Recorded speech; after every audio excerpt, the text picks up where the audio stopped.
let's talk about the 215 children found buried in an unmarked grave in Canada.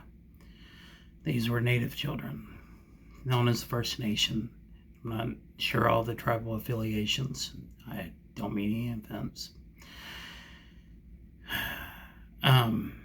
Like somebody posted, this is just the tip of the iceberg of people seeing the atrocities that they should have known all this time had happened to Native American people. And people act like all the things that have happened to minority groups is so long ago. You know,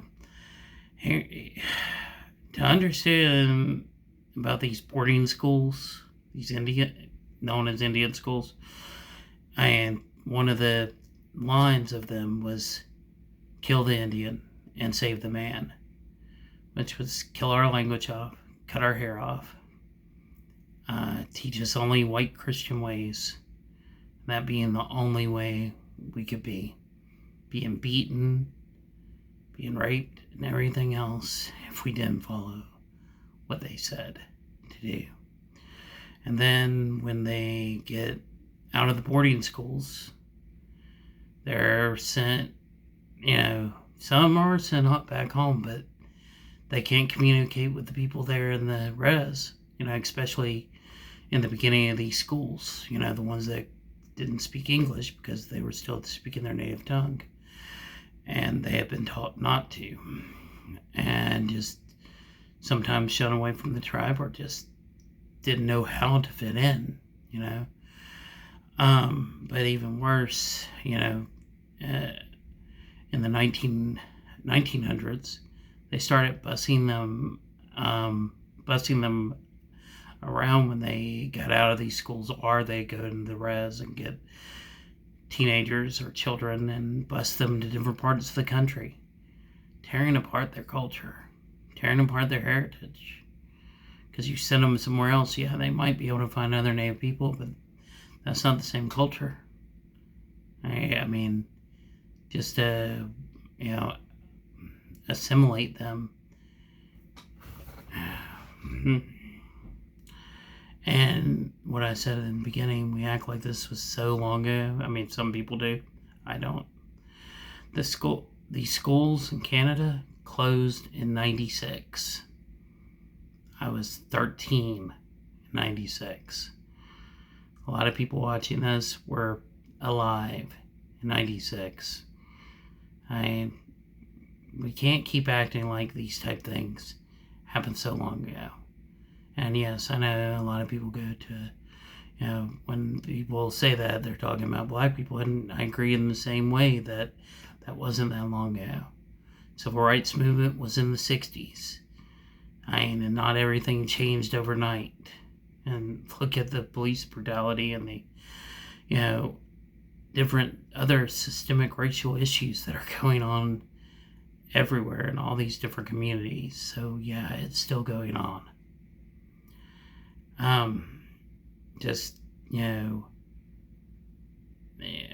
For 500 years, Native Americans were basically tried to be exterminated, from disease to war, quote war, because we signed treaties and people did, Europeans and then Americans didn't agree to them and put us on reservations.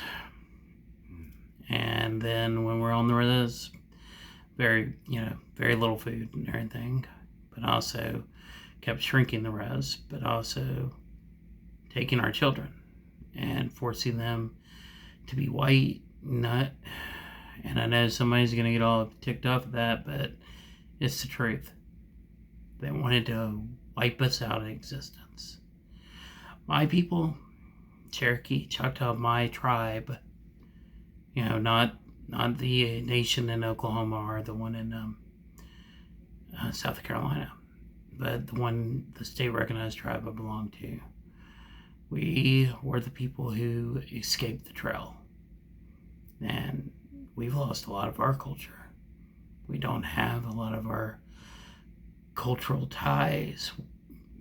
You know, the elders remembered the stories and stuff, but a lot of us had to assimilate because we didn't have our people around.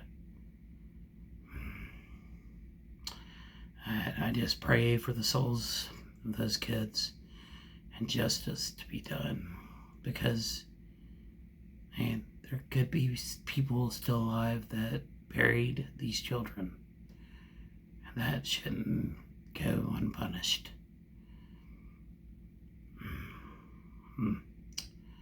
Yeah. All right.